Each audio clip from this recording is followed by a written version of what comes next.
Okay, see, it's pretty cool as we get ready for. It's like every time you're getting ready to do something, you're checking it off the list. We get the classic helmet game.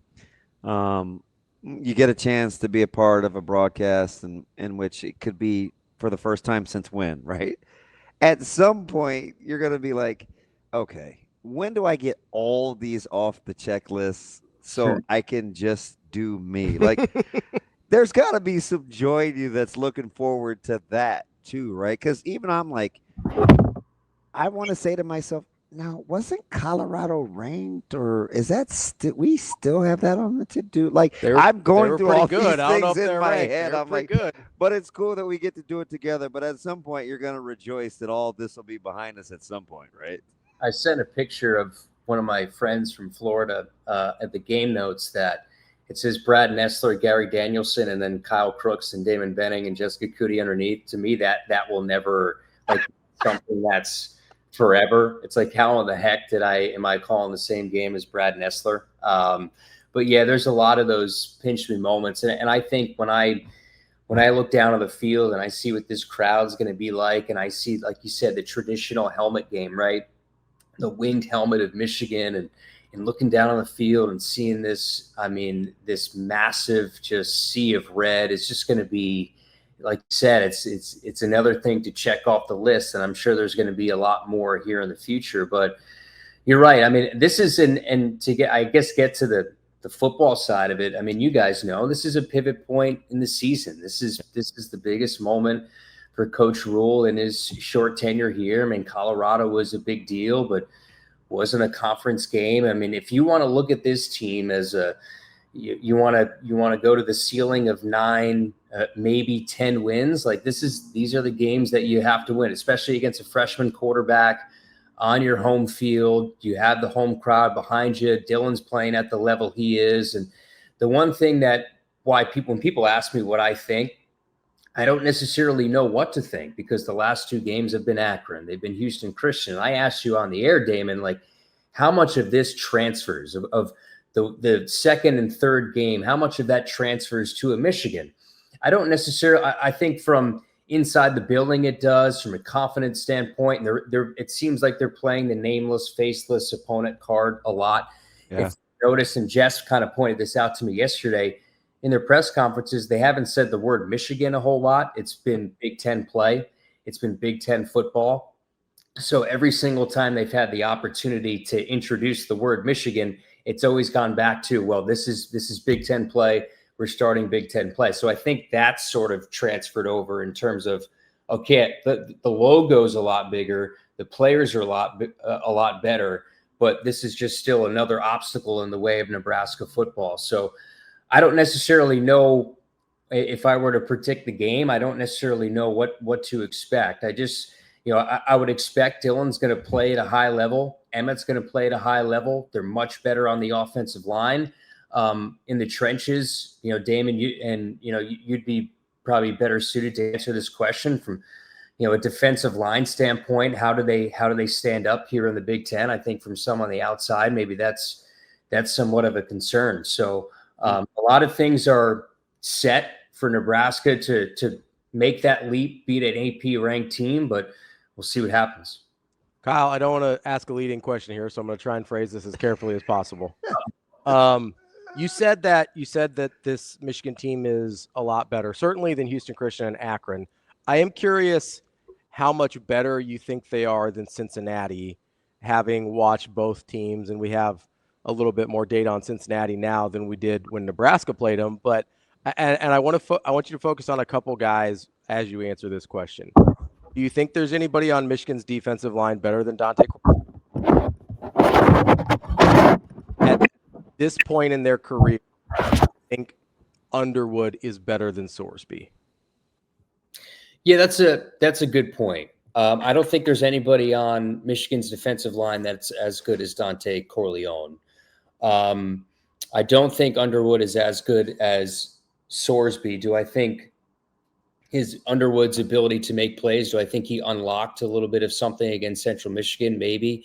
And it seems like, Biff Poggi said this week that, they're going to sort of give him the green light do what he wants and sort of be that athlete.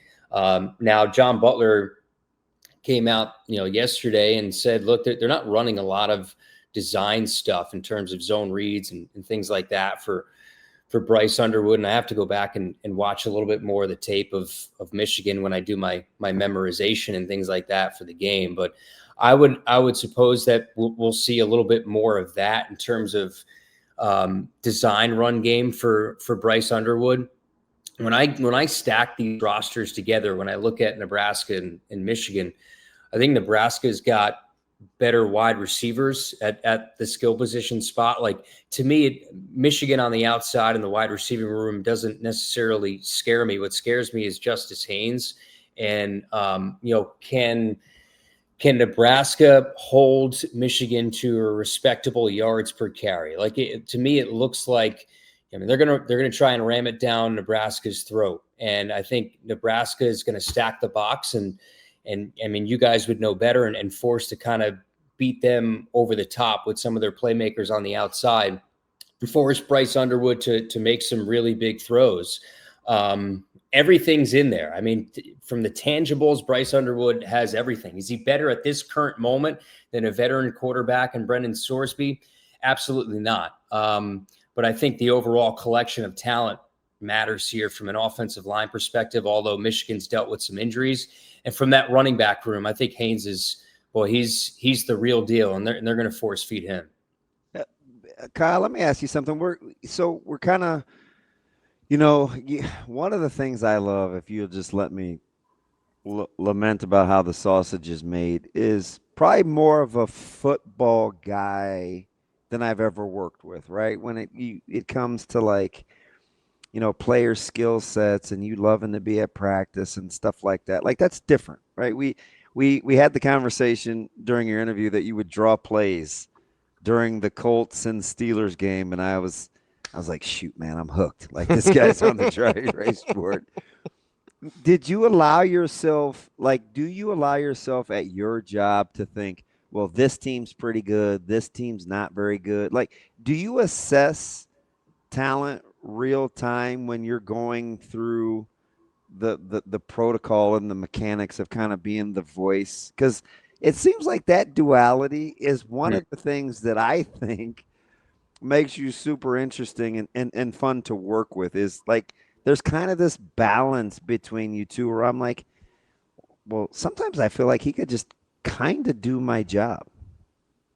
No, I could tell you that I could not do your job, but I had, there's moments during the game where, I could say like, oh, Akron's, boy, they might have a tough year. Or you're watching some of the tape, you're like, the quarterback play is like, oof, But the thing is that I don't try to dive too much into the weeds, because I feel like for me, it could be, if I'm looking at tape and I'm seeing, the different, it's interesting to, when you watch Michigan and I'll watch a lot more today, and to say like, okay, Wink Martindale, I remember him with the Giants and following the Giants closely growing up in New Jersey. And like, I always knew he was an exotic blitz package guy. He's going to send the house. He's going to disguise things. So, it's good to watch that stuff on tape. But I know when Saturday comes, like, okay, Damon's going to have me here, here, and here. So let me focus. The biggest reason I watch film nowadays, guys, is probably to do. So if you see me on a Wednesday or a Thursday, those are my big film days. It's to memorize everything. So I'll do, if I'm sitting in my office or in my apartment, I'll do mental play-by-play. So I'll just say, oh, Underwood takes the snap, and then I'm doing all my memorization. So that's sort of how I spend my week. Is there's a little bit of the X's and O's, but most of it is like looking at through a play-by-play brain of how I would call this play if there's, a different run action or all these motions pre-snap of, okay, how am I going to call this and not have it too rushed and things like that. So that's sort of the way I look at it. That's super interesting. I told you, smart. As you get into your film, as you're talking about and everything this week, is there anything that you've thought about with this game yet that you kind of were you almost surprised yourself that you're like, oh, is this actually what I'm seeing? Or like, you almost have to check and see if you're a little crazy Like, have you had that moment yet? Because I've had one, and I'm afraid to say it out loud. No, go ahead. Go ahead and say it. Let me see. Yeah, go ahead, man. We're in the tree of trust. I think Dylan's gonna dice him up. Really? Yeah. I don't think you can bring that much pressure for a guy that processes the way Dylan does and not get killed. Although there is the phenomenon, Casey, as you know, the difference between Dylan throwing against zone, Yeah. throwing against man-to-man coverage. It is vastly different. You still feel good? Yeah. I don't think you can. First of all, I think that is way more of a last year thing than a this year thing. Secondly, I don't think you can give him opportunity. Like, I don't think you can show him what you're going to do and bring pressure that consistently with extra guys and not leave guys back to try and confuse him on the back end. Like, I think he processes at too high of a level, and I think he knows what's happening real time too well to get away with it. I think they're going to have to back out of those pressure things, and I don't think Martindale wants to do that. Yeah, you know what's interesting is I know Coach Rule had said this on Sunday that he had sent Dylan had sent him a picture about his preparation had already begun. Like, he was already writing notes and already watching Michigan tape. And that's something that, Damon, you always mention on the broadcast all the time, is the check with me's at the line of scrimmage. Like, he has the ultimate liberty in this offense with Dana. And I think the one of the biggest things for me too is Dana Holgorsen. Okay, so that chess match of a veteran play caller on one side and a veteran play caller on the other. To me, that is the ultimate chess match of this game. And how fun is that? Dana Holgorsen against Wink Martindale. But I think you're dead on, Ravi, is when you look at it, is that chess match at the line of scrimmage, of how much of the audible out of things and getting how much does Dylan get this team into that right play, that right situation at the line of scrimmage is going to be the absolute difference maker in this game. This is one of those games that we know it's probably going to come down to one score, and the old, the old cliche, it's probably going to come down to, time of possession and field position. That was the phrase I was looking for. Can you win field position? Can you win time of possession? Can you take the air out of the ball? What kind of game does Emmett? I'm interested to see, like, okay, how many touches does Emmett Johnson get? I was shocked to see the total's only 46. I think possessions may be limited. I think Emmett gets more reception, not more reception, right? I mean, carries, but. If I were to tell you guys, what's the over-under for a Quentin Ives carry number in this game? Like, I don't necessarily. So Makai's out of the doghouse, so I'll say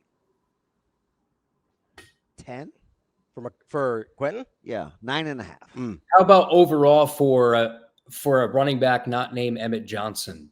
What's that carry number? Well, what would we guess snaps to be? 65 in a game like this? Yeah.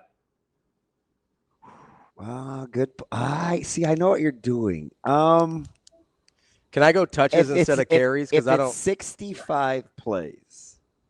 Nebraska's going to run the ball 35 times. Emmett's going to get 20. God darn you, Casey. Yeah. Going to get just about all of them. To me, I don't know what that. I'm kind of with you from a trust standpoint. I'm kind of with you. Yeah, I would say maybe overall everybody else maybe around 8.5, 9. Yeah, I can see that. I'm just going to be fascinated to see what that split looks like at the end of the game. How much like a Cincinnati game, right, where Emmett had 25 carries, 32 touches. I don't know if they're going to have that many opportunities in terms of as many snaps as they did in the Cincinnati game, but is it a similar number? Doesn't it look like KC? Like, he takes some good shots though. And I'm so glad. I don't know if Coach Rule listens to our broadcast. He gets pissed about the tackling too. And you get me off air and you get all my mannerisms and how pissed I get. Like, I hate how these DBs are like coming in low and hitting. Like, there is some wear and tear, and Michigan is a good tackling team. You may have to spell Emmett a little more than you're used to if he's taking some of these low level kind of submarine shots. Yeah, I know that's something that grinds your gears because we saw it a lot in Cincinnati. We saw a lot of it last week against Houston Christian. There was one. Akron was super bad at it. It's annoying. There was one Quentin Ives had. I think the last game where was one that could have been really ugly. You even said he was fortunate to get his leg, like that his plant leg didn't stick, right? That was just a bad tackle. And, we saw some one-arm tackles, and we saw the missed tackle that led to the Houston Christian, weaving touchdown around the left side. So I think tackling's got to be a little better this week. Let me say this, guys, in terms of I think an X factor in this game for me is going to be Isaiah Hunter. I think, to me, this is a game, Isaiah Hunter, because we know Dana wants to get the ball out quick, and kind of that quick screen game, that quick tunnel screen game. I think Isaiah Hunter is going to play huge. If Michigan is sort of stacking the box to stop Emmett, I could see Isaiah Hunter playing a huge role in this game. I think Dane Key is what he is. I think there's a certain expectation of what Dane Key is going to be, an expectation of what Ja'Cory Barney is going to be. I think this is a game where Isaiah Hunter can really separate himself. I mean, he had a big first couple games. He was very good against Cincinnati, good against Akron. I think this is a game where Isaiah Hunter, where he's just Dana said it, everybody said it around the program. He's just, when he puts the pads on, he's a different player as opposed to when you see him in the spring or whatever. He's just a different guy on game day. I think that he's somebody who can have a couple of explosive plays. Perhaps, ink him in to maybe get into the end zone this week. To me, I feel like he's an X factor in a game like this. Is that any insight into our picks to click? Because you always go first. And I actually picked early, and I don't think I picked Isaiah Hunter. This is like a last 24-hour revelation. I don't necessarily know. I've got one that I'm gonna send Cass, and I think you may be floored. Did Jess pick hers yet? So I think we picked it on Sunday. I honestly don't know who I picked. I think Jess picked like Emmett Johnson, which should be against the rules. Like, you can't pick Dylan Raiola or Emmett Johnson. Like, pick somebody else. I always like to try to be different. I took McCullough last week, and if he'd have got that sack, I think I had a good chance at it. You know who I might take this week, Casey? Who's that? I might take Harvard. This has tight end game for me written all over it. I might take Heinrich. I think we're thinking on the same page. I don't get a pick, but you like Luke? No, hybrid. I think there might be an Isaiah Mosey thing here. Ooh. What's interesting? You like him, don't you, Casey? I do, and it seems like they've sort of moved him around a little bit now. I think they're playing him a lot more out of the slot, like when you go and there's certain things you don't notice when you're calling the game because you're so focused on where the ball is and the location of the ball, and there's so many things around you that you don't see, and that's why I rely heavily on you and Jess and Ben. But it seems like they're, especially with the injury to Bonner, playing him a lot more out of the slot. I think he could play a huge factor in the screen game and the quick passing game. And man, we've seen what kind of athlete he is on punt return, like everything they've said about him and what he is. And he's slippery as can be, man. When you get him in the open field, I remember that, the Akron game, he's still running. I mean, they could not bring, he's just such a unique athlete that it's hard to keep him off the field. If you're not going to have him in the backfield, to have a weapon like that in the slot where he's an incredible pass catcher, he's got elite speed, elite slippery ability. You're right, man. I think that's a great pick for somebody to have a big game. Oh, don't give him any credit. We barely get along. Casey. I know. Don't gas him up. It's a long. Robbie's dead on, man. I think Mosey's a player. We all know he's a player, but in this game specifically, and where you can line him up, and because they have him in the split backs in the backfield and in the slot and move him around a lot of different ways, like that can present a matchup problem for a Michigan defense. You get him up against a linebacker or a wrong DB, and he can make it work. That's Kyle Crooks, who I like more and more day by day. I know. Voice of Nebraska football. Kyle, we appreciate the time. Enjoy the game. Hey, full disclosure, KC, man, we're going to have to run, not walk. There's going to be a lot of my former players congregating outside our studio, man. I wish you the best. So, Damon, I'm going to interview you on Friday for this 95 deal. I haven't texted you yet. Oh, great. hey, thanks, buddy. I know how much you love the camera, how much you love pictures, Ravi. Yeah. If you knew a human being who hated a camera more than Damon. He gets literally squeamish when anybody wants to take a picture of him. Well, I got news for you, Damon. There's gonna be a lot of pictures taken this weekend when it comes to the reunion and everything. So you're just gonna have to deal with it. We've been trying to get new headshots of this guy for Hurrdat for like a year and a half. And then he complains about the pictures that we do have. And I was like, there's an easy fix there, bud. Yeah. Sit still. Sit still and let them go click on camera. So Casey, you're supposed to be my guy. Like, I am your guy. I'm just saying pictures are your friend. You know? You got a nice smile, DB. how about Sam and Alex saying we've never had a guy go 0 for 30 and getting a good picture? Like, we couldn't get one viable picture? No. I don't know what it is, Casey. I'll do better, I promise. No, I don't promise. I'll say no. I'll do better. I'll try. Maybe. All I know is I'm pumped up for Saturday. I look forward to seeing you guys there, and let's do this thing. You got it, Casey. Good to talk. We'll talk again soon, Kyle. Appreciate it. See ya.